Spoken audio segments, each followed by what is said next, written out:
स्पर्श multi speciality hospital अब gastroenterology की सुविधा के साथ आपकी सेवा में, साथ ही दे रहा है एम्बुलेंस के लिए टोल फ्री नंबर की सुविधा 180030911616। स्पर्श मल्टी स्पेशलिटी हॉस्पिटल, एक एहसास अपनेपन का।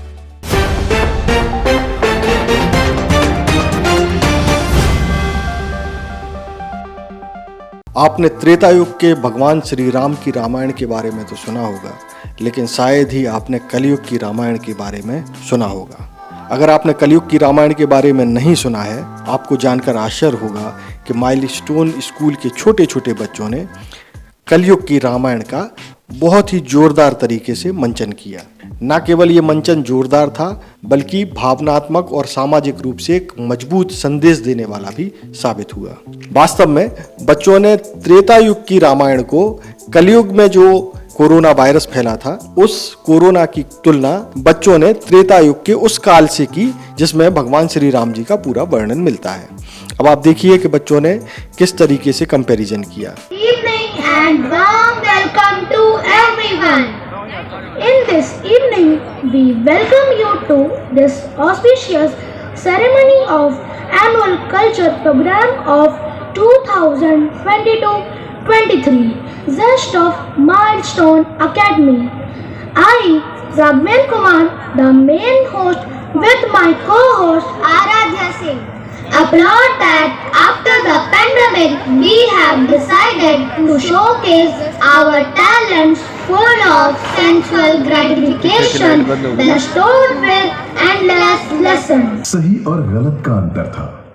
श्री राम अपनी इच्छा के विपरीत जाकर जो उचित हो वही करते थे, और रावण अपनी इच्छाओं और महत्वाकांक्षाओं का गुलाम था।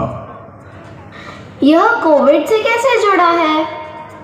यदि मनुष्य अपनी इच्छाओं से जीत जाता और डॉक्टर्स ICMR द्वारा बनाई गई लक्ष्मण रेखा यानी कोविड प्रोटोकॉल का मान रखता, तो यह सब नहीं हुआ होता।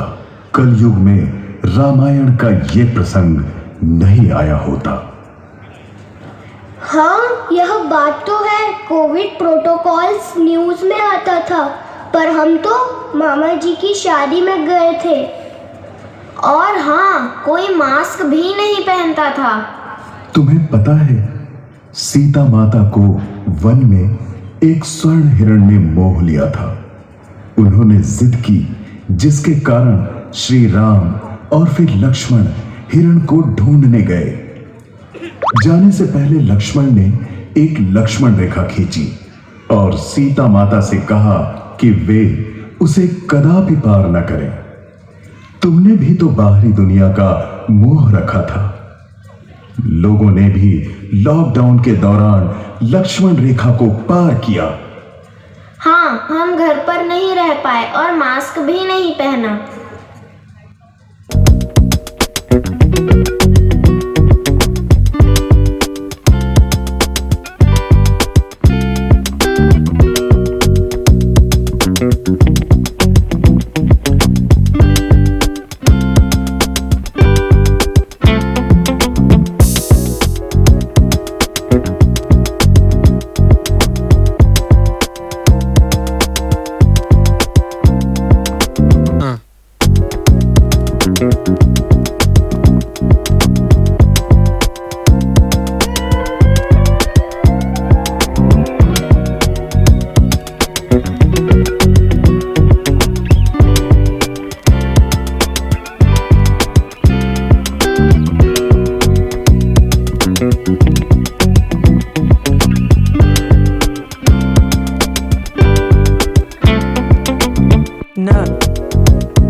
से काम न लिया तो सदैव अनर्थ ही होता है।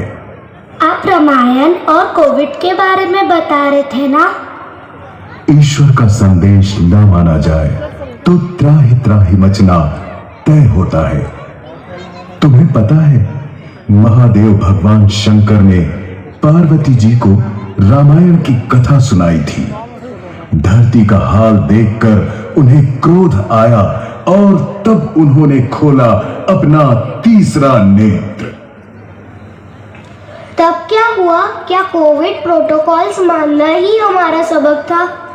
लॉकडाउन से पहले हम सब ने महसूस किया कि पर्यावरण कितना प्रदूषित हो चुका था, लेकिन लॉकडाउन के दौरान आकाश में तारे और भी अधिक दिखाई देने लगे थे। हिमालय पर्वत की चोटियां भी साफ दिखने लगी थी। तो क्या हमें पर्यावरण से प्यार करना चाहिए? हाँ, सिर्फ यही नहीं, ईश्वर की इच्छा है कि मनुष्य प्यार से रहे। पर यहाँ तो हर छोटी बड़ी बात को लेकर जाने कितने झगड़े, फसाद और विवाद होते हैं। लोगों को यहाँ केवल अपने अधिकार चाहिए। कोविड एक सबक था, उस प्रेम को जगाने के लिए, उस भाईचारे और सहयोग की भावना को जागृत करने के लिए। पर्यावरण के प्रति प्रेम, एक दूसरे के प्रति प्रेम, इच्छाओं का जुनून छोड़ने और संयम से जीवन जीने का भाव जागृत करने के लिए। हाँ, ऐसा तो नहीं हुआ। फर्स्ट वेव के बाद सब अपने जीवन में ऐसे वापस बिजी हो गए जैसे कुछ हुआ ही नहीं था।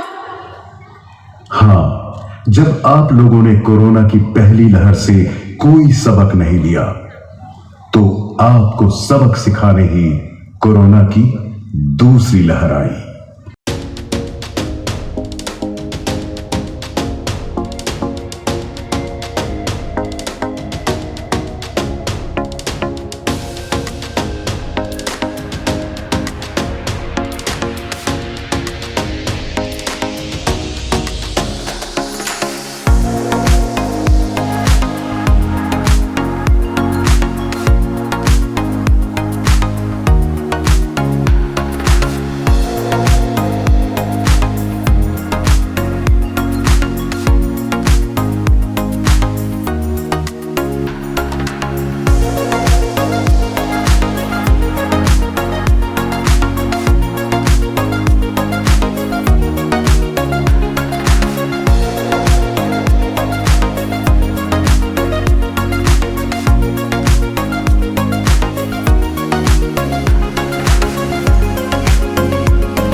हेलो डॉक्टर, कैसी है हमारी बेटी?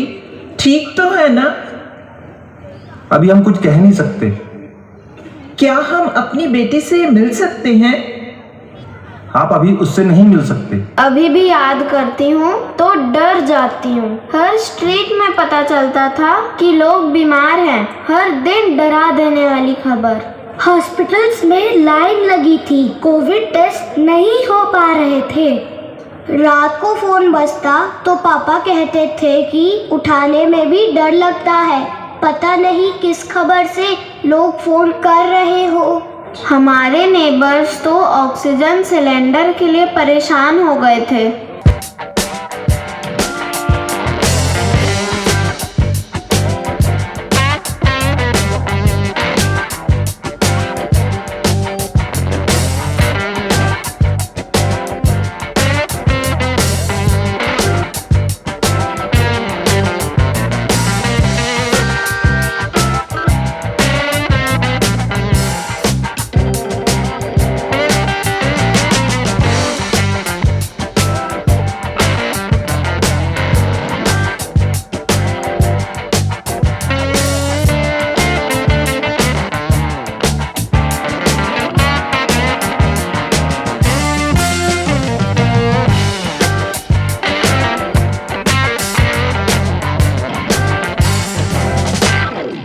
उन्हें ठीक से थैंक यू भी नहीं बोला, अपनी लाइफ में बिजी हो गए। अब हम समझ चुके हैं कि फ्रंटलाइन वर्कर्स ही हरि का रूप है और हमें हरि ही बचाने आए थे।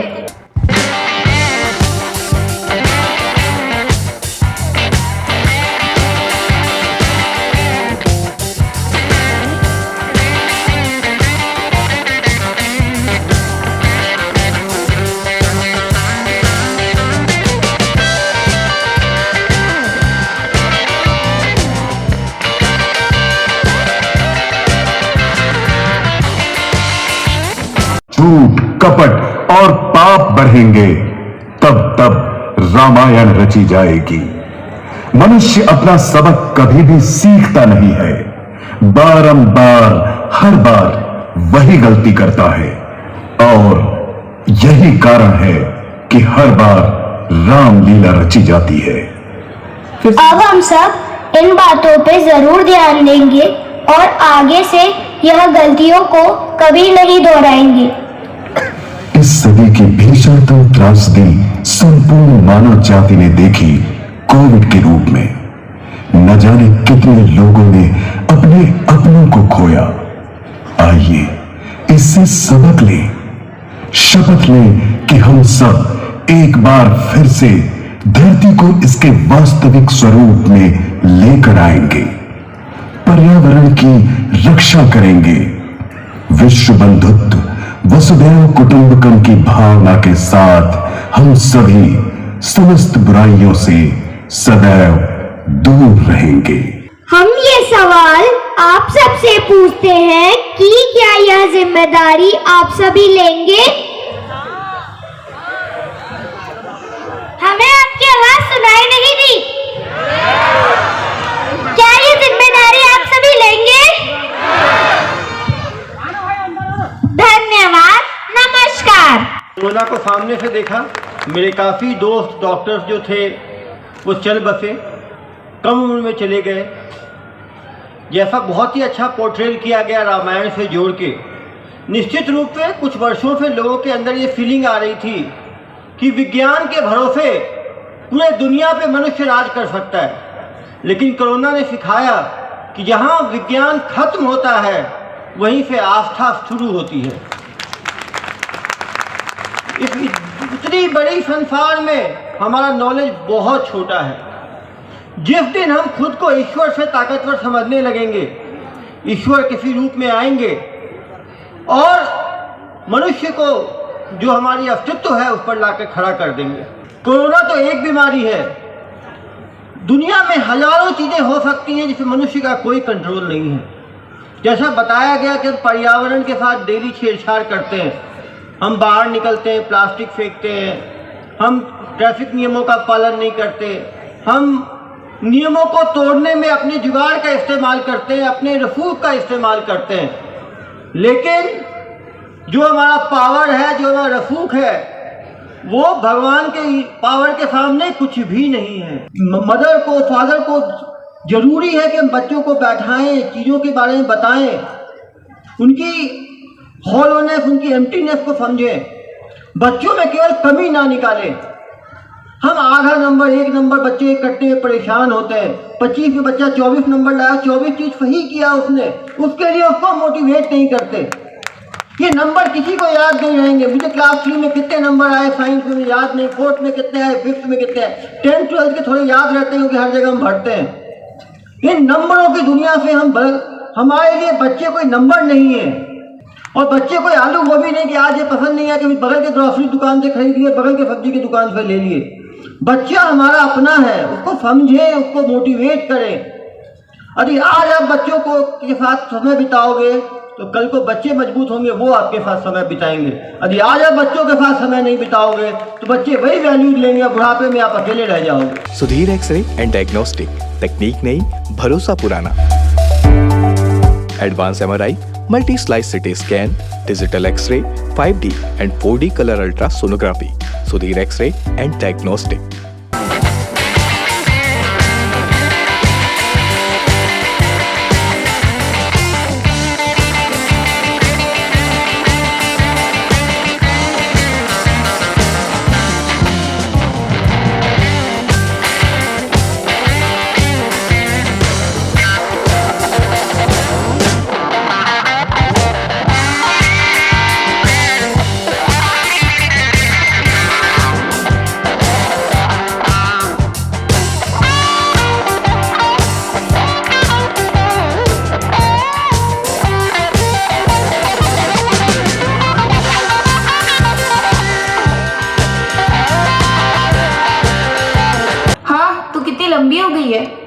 guys, I missed all of this a lot. Annual function, friends, teachers, ये सब बहुत मिस करती थी मैं.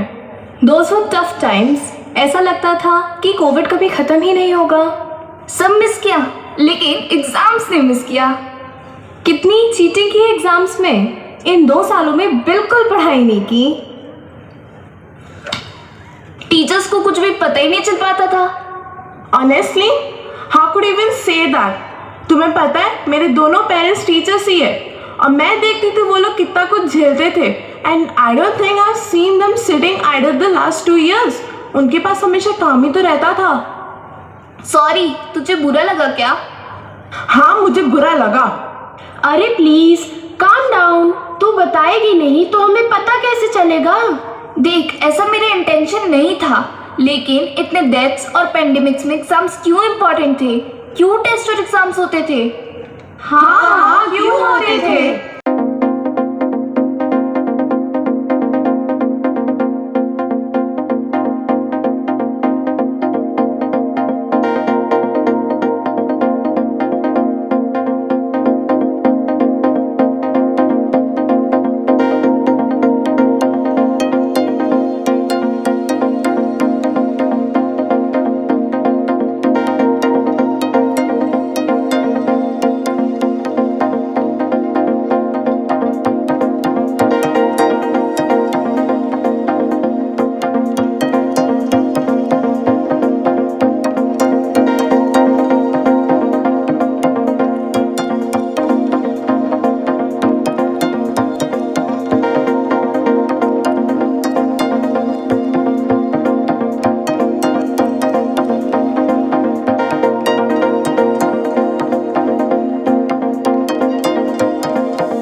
नॉर्मल सी लाइफ चल रही थी. मम्मी का 9 से 5 का ऑफिस, फिर घर. पर कोविड में जो चैलेंज देखा ना, मुझे ऐसा लगा कि मम्मी की एनर्जी एक्सपोनेंशियली बढ़ गई हो. There was so much fire within her. तुमने तो प्लानिंग स्टेज देखी होगी. कैसे काम किया गवर्नमेंट ऑफिशियल्स ने? हाँ, और ऐसा तो था नहीं कि कोविड कोई पुरानी प्रॉब्लम हो. No government official or decision-making authority had a clue. Unheard of situation. ये कितना कठिन होता होगा ना? हाँ, आगे का सोचकर प्लान करना पड़ता था. फॉर अ डिजीज और a situation that no one knew about. एक तरफ जनरल मैनेजमेंट और दूसरी तरफ क्या करना है उस पर डिस्कशंस. फिर आगे डेथ्स ना हो और कोविड को कंट्रोल करने पर प्लान्स बनाते थे. आंटी के पास तो कितनी अपडेट्स होती होंगी ना. आफ्टर ऑल कितना सब कुछ किया है उन्होंने.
में जहाँ मैक्सिमम लोग कोविड पॉजिटिव थे, वहाँ पापा और बाकी ऑफिसर्स की ड्यूटी होती थी कि रेजिडेंट्स को ज़रूरत पड़े तो उनको हेल्प मिले और वह अपने घरों में ही सुरक्षित रहें.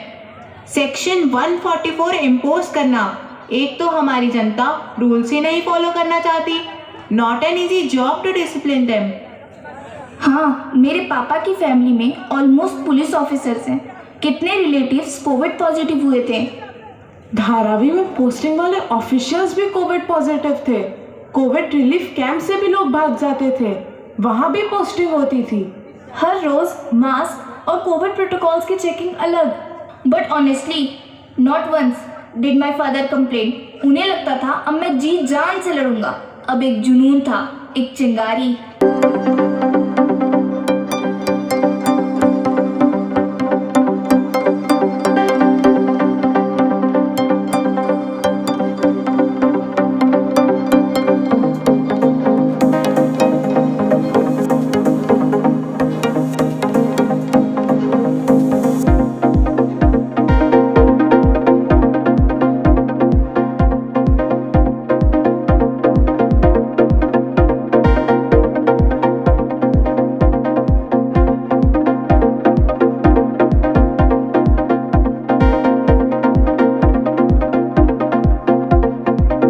स्ट्रगल्स तो बहुत थे।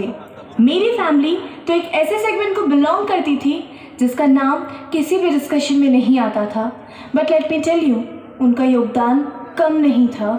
हाँ, music classes, drawing class, exhibition, performance सब बंद हो गए थे कोविड में। मैं ही जानती हूँ कि हमारे घर का रेंट कैसे पे हुआ था। There was no money. कितना हौसला दिया हमें कोविड में, through deaths, lockdown, for everything. Covid की कहानियां उनके आर्ट वर्क से ही याद रहेंगी। गुजर ही गया, गुजर ही गया। मुश्किल बहुत था मगर वक्त ही तो था। गुजर ही गया, गुजर ही गया। जिंदा रहने का ये जो जज्बा था फिर उभर ही गया। गुजर ही गया, गुजर ही गया। बाजार खाली, सड़कें सूनी, मोहल्ले वीरान थे। बाजार खाली, सड़कें सूनी, मोहल्ले वीरान थे। खौफ बरपा था, हर तरफ लोग हैरान थे। ये वो कहर था जो दुनिया को डराने आया था। ये वो कहर था जो दुनिया को डराने आया था, मगर ना समझ था जो इंसान को हराने आया था। इतिहास गवाह है ये मसला भी सुलझ ही गया। मुश्किल बहुत था मगर वक्त ही तो था। गुजर ही गया, गुजर ही गया, गुजर ही गया। मैं रहूं या ना रहूं, भारत ये रहना चाहिए। मैं रहूं या ना रहूं। कोरोना से निपटने के लिए दुनिया के सबसे बड़े लॉकडाउन का ऐलान कर दिया है और ये रात 12 बजे से लागू हो चुका है, यानी कि आज सुबह होगी लॉकडाउन की पहली सुबह। नमस्कार, मैं हूं कविता सिंह। लॉकडाउन में मजदूरों पर जैसे आफत का पहाड़ ही टूट पड़ा हो। काम धंधे बंद होने की वजह से एक तो उनकी रोजी रोटी छिन गई है और ऐसे हालात में जब वो अपने घर जाना चाहते हैं तो कोई साधन तक नहीं मिल पा रहा है। मजबूरन देश भर से मजदूर पैदल ही अपने अपने घर जाने के लिए निकल पड़े हैं। इस दौरान सड़क पर चल रहे मजदूरों की कई ऐसी मार्मिक तस्वीरें सामने आ रही हैं जो आपको झकझोर कर रख देने के लिए काफी हैं।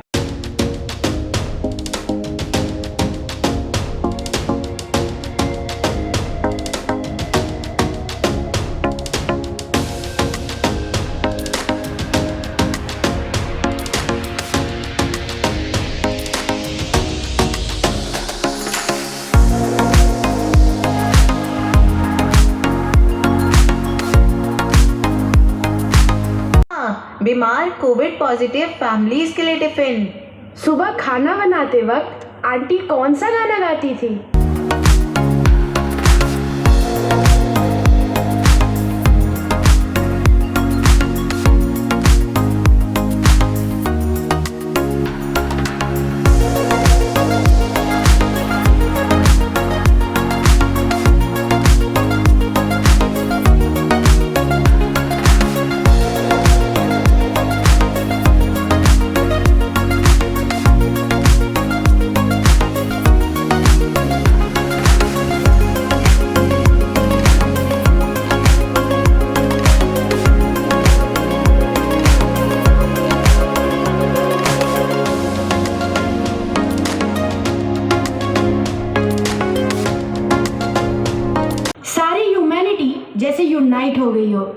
धर्म, जाति, पैसा, सबके सारे बंधन टूटे। इंसान एक दूसरे की मदद करने खड़ा हुआ।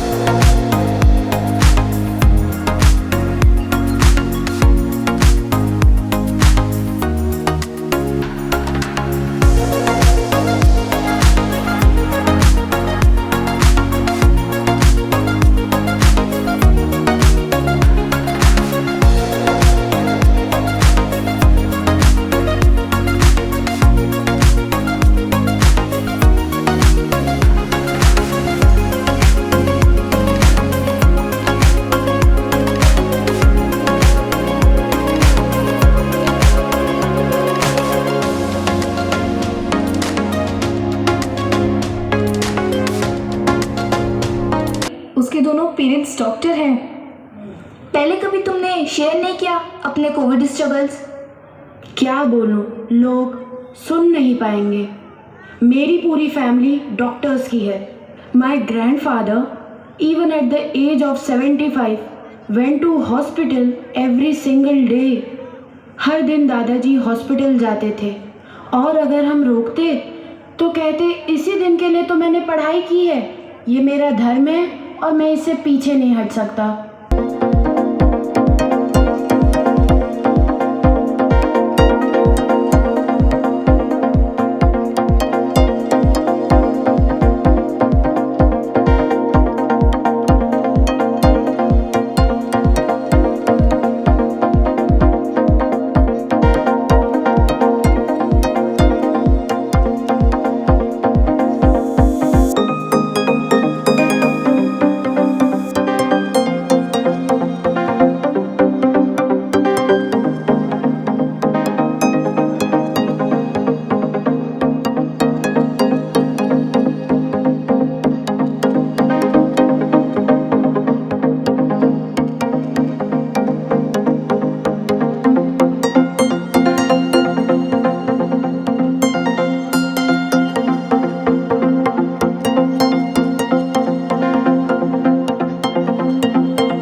How can a cause be bigger than one's life?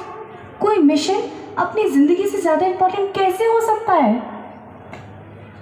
अपनी फैमिली की चिंता, खुदा न खास्ता अगर उन्हें कुछ हो जाता, अपने डिज़ायर्स, ड्रीम्स सबको एक तरफ रखकर सिर्फ लोगों की सेवा की है हेल्थ वर्कर्स ने। उनका बलिदान हमें ये सिखाता है कि ह्यूमैनिटी से बड़ा कुछ नहीं। प्यार और कंपैशन अगर ये नहीं होते तो क्या डॉक्टर्स ऐसा कर पाते? जिस मिट्टी से बनी है उसी में मिल जाएंगे, ऐसा मानकर हेल्थ वर्कर्स ने सेवा की।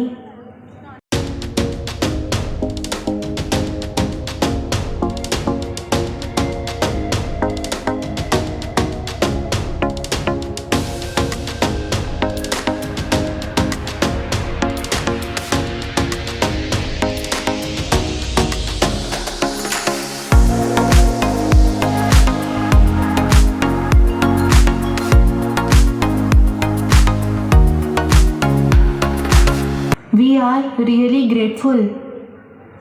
पर कितने डॉक्टर्स कोविड इन्फेक्ट हुई, उससे उनकी पूरी फैमिली इन्फेक्ट हुई और पूरी फैमिली की डेथ हो गई। The whole family got wiped out. हाँ, मेरे पापा को रोज़ 2 से 3 फ़ोन कॉल्स आते थे with news of friends dying.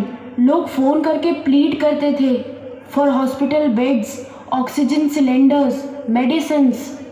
How helpless he must have felt, क्योंकि वो चाह कर भी कुछ कर ही नहीं पा रहे थे। डॉक्टर्स ने कितना खोया है।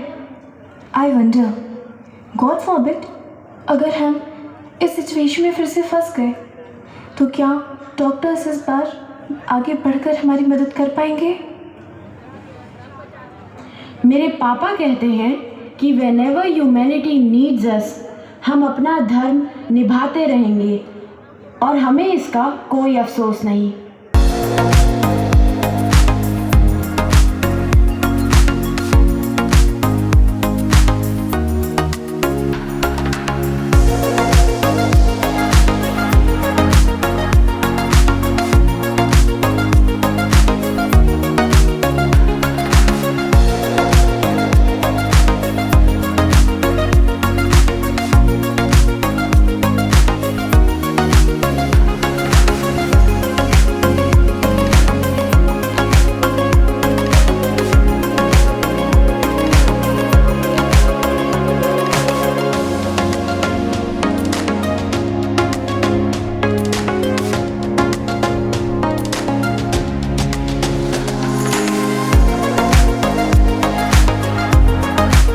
उन डॉक्टर्स को जिन्होंने हमारे लिए अपनी जान दे दी, उन फ्रंटलाइन वर्कर्स को जो अपने काम से कभी पीछे नहीं हटे, और उन सब लोगों को जो हमारे बीच में नहीं है।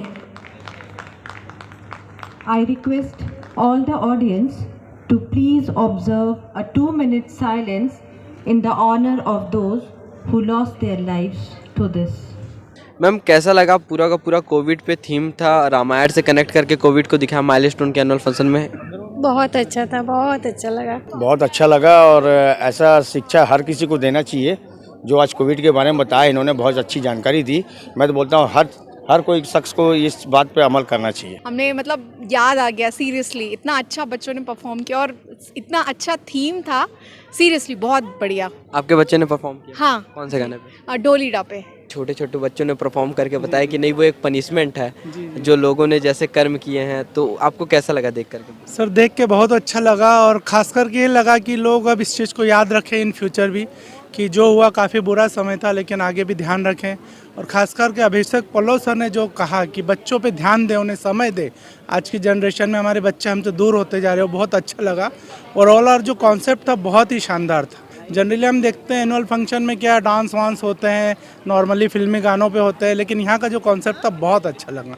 और इसके लिए स्पेशली मैं 5 बजे से आके यहाँ बैठा था, मतलब ओवरऑल फर्स्ट हम ही लोग आए थे ताकि आगे की सीट मिल सके, और पूरा सही मैंने देखा और बहुत अच्छा लगा। सर कैसा लगा? हम लोग कोविड को हमेशा से नेगेटिव एक देखते आ रहे हैं, बच्चों ने बताया नहीं वो हमारे ही कर्मों के पनिशमेंट के तौर पे भगवान ने हमें दिया। पूरा का पूरा ओवरऑल परफॉर्मेंस कैसा लगा? बहुत अच्छा था, लेकिन वैसा नहीं कि हमारे कर्मों की सजा है वो। ठीक है, ये एक एक्सीडेंट है, नेचुरल भी नहीं बोल सकते, प्राकृतिक नहीं है, अप्राकृतिक है। और यही है कि अच्छा संदेश था कि कैसे बुरे समय पे आपको कैसे अच्छे वहाँ से बच के निकलना है, क्या सावधानी रखनी चाहिए और कैसे जीना है, वो सिखा दिया। प्रोटोकॉल सारे फॉलो करते हैं, हमने फॉलो नहीं किया। जो चीज़ें गलत की वो ही चीज़ें, उसकी वजह से ही ये पनिशमेंट है, ऐसे दिखाया गया है। बट आज जैसा दिखाया, और प्लस उन्होंने ये भी दिखाया कि डॉक्टर्स इस पूरे टाइम को हम ऐसे पॉजिटिवली लें, तो सारे डॉक्टर्स, टीचर्स, जितने भी कोरोना वॉरियर्स हैं, उन्होंने उनकी मदद की वजह से हम इन चीज़ों से उबर पाए। मतलब हम ये जो आज मिल पाए हैं, ये शायद इन कोरोना वॉरियर्स की वजह से ही हम दोबारा ये टाइम देख पा रहे हैं। अपने कल्चर पे बहुत ध्यान देते हैं, मतलब बच्चों को बेसिक्स दिखाते हैं, मतलब सिर्फ एजुकेशन पे ध्यान नहीं देते हैं। उनका ओवरऑल जो माइंडसेट है, मतलब सभी तरफ से ग्रोथ करना चाहते हैं। जो सर बोले कि नंबर तो नंबर है, किसी को याद नहीं रहते, बच्चों का पूरा जो है विकास होना चाहिए हर क्षेत्र में। और मुझे यहाँ की यही चीज़ बहुत अच्छी लगती है कि बच्चों पे सब चीज़ों पे, हर एक्टिविटी पे ध्यान दिया जाता है। इवन एजुकेशन हो गया, स्पोर्ट्स हो गया, कल्चर हो गया, सभी चीज़ों पे। और इसी कारण है कि मेरे दोनों बच्चे यहीं पर है। शब्द नहीं है बाकी माइलस्टोन के लिए। और वैसे भी मेरी बेटी अभी क्लास 2 में है, बाकी और मेरे परिवार में 6 में, 7 में, 11 में बहुत सारे क्लास में बच्चे पढ़ते हैं परिवार के। तो सभी का एक ही कहना है कि इससे बढ़िया स्कूल नहीं है।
को बुरा लगे तो सॉरी कह देना। घर आए मेहमानों से अच्छे से बात करना, जितना हो सके किसी का दिल ना दुखाना और अपना भी ध्यान रखना। और हाँ, खाना खाते समय हमें मोबाइल में नहीं खेलना चाहिए, हमें खाना भी वेस्ट नहीं करना चाहिए और रोज प्रेयर करना चाहिए। ये होते हैं अच्छे संस्कार।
नहीं पहनता, चूतियों से लेस बांधने के लिए झुकना पड़ता है और मैं झुकेगा नहीं।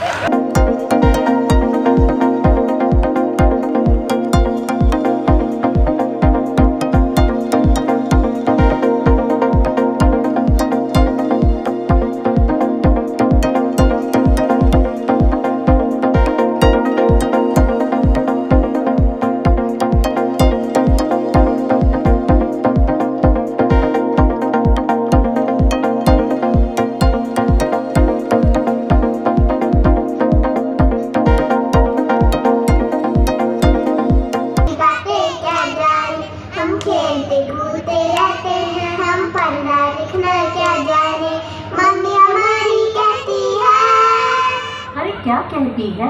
मम्मी हमारी कहती है तुम डॉक्टर बनो, तुम डॉक्टर बनो। हम दूध पीने वाले हैं, हम दवा पिलाना क्या जाने। हम दूध पीने वाले हैं, हम दवा पिलाना क्या जाने। पापा हमारे कहते हैं। अरे क्या कहते हैं? पापा हमारे कहते हैं तुम लॉयर बनो, तुम लॉयर बनो। हम झगड़ा करने वाले हैं, हम न्याय करना क्या जाने। हम झगड़ा करने वाले हैं, हम न्याय करना क्या जाने। लेकिन पापा कहते हैं बड़ा नाम करेगा, डॉक्टर बनेगा या फिर लॉयर बनेगा। इसके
माइलस्टोन में केयर ज़्यादा करते हैं बच्चों की, हम पेरेंट्स की सुनते हैं। इतने छोटे छोटे बच्चों को एनुअल फंक्शन का मौका मिल रहा है, मतलब इतने सारे लोगों के सामने प्रेजेंट कर रहेंगे आज आपके बच्चे। अच्छा लग रहा, बहुत अच्छा लग रहा। बहुत अच्छा लगा, बहुत अच्छी परफॉर्मेंस थी और सबसे अच्छी वो कवाली लगी हमको। बच्चों ने इतना अच्छा लेसन दिया है, हमारे लिए भी है वो, बहुत अच्छा लगा सीरियसली। कैसा लगा परफॉर्मेंस देख? बहुत अच्छा। गाना कौन सा था जिसमें परफॉर्म किया? बहती हवा सा था, I feel so proud. Milestone को क्या कहेंगे कि जैसा मैम ने बताया कि सबसे छोटा बच्चा जो 2.25 साल का है, इतने छोटे बच्चों को यहाँ पे इतने लोगों के सामने परफॉर्म करने के लिए तैयार करा है। बहुत ही अच्छा लगा, मुझे अपने बेटे को भी देखकर बहुत अच्छा लगा। उसने कव्वाली वाला डांस किया, पहली बार उसका स्टेज परफॉर्मेंस था, बहुत अच्छा लगा। और माइलस्टोन स्कूल बच्चों को बहुत बढ़ावा दे रही है, बहुत अच्छा है। जो चीफ गेस्ट आई थी उनसे भी, उनकी बातें सुनकर भी बहुत अच्छा लगा। बच्चों का कॉन्फिडेंस लेवल देखने लायक था, क्योंकि बिना बड़ों के गाइडेंस के, टीचर्स के बच्चे कर नहीं पाते, पर इतना हम लोग नहीं कर पाते, ऐसा मुझे लगा। बहुत ही अच्छा लगा। आपके बच्चे ने पार्टिसिपेट किया था? हाँ, और बल्कि घर जाने का मन नहीं कर रहा है और देखने का मन कर रहा है। आपके बच्चे ने पार्टिसिपेट किया? जी। कौन से गाने पे? जिनको है बेटियाँ। कैसा लगा मैम, आपने आज पहली बार या दूसरी बार देखा होगा इतने सारे लोगों के सामने अपने बच्चे को पार्टिसिपेट करते हुए? बहुत अच्छा लगा, बहुत मजा आया। माइलस्टोन को क्या कहेंगे मैम, इतने छोटे छोटे बच्चों को इतना अच्छा तैयार करा के ले आए थे कि इतने सारे लोग सामने बच्चों का कॉन्फिडेंस कम नहीं हुआ किसी में? माइलस्टोन एकेडमी के लिए हम जितना कहें उतना कम है। बहुत अच्छा स्कूल है और मेरी बड़ी बेटी भी यहीं पढ़ी है, तो बहुत बढ़िया स्कूल है, वेरी नाइस। मैम आज आप एज अ चीफ गेस्ट थे, माइलस्टोन एकेडमी के एनुअल फंक्शन थे, आज लास्ट दिन था, कैसा लगा आपको छोटे छोटे बच्चों का आज आपने जो प्रोग्राम देखा? इतने छोटे बच्चों का प्रोग्राम था कि कैसा लगा सवाल की तो ज़रूरत नहीं है, इतनी खूबसूरती से हुआ है हर एक प्रोग्राम। सबसे बड़ी बात, बहुत सारे विषयों को इन्होंने उठाया, दोस्ती से लेके मम्मी पापा, तरह तरह की चीज़ें जितनी भी चाहिए, खेती बाड़ी।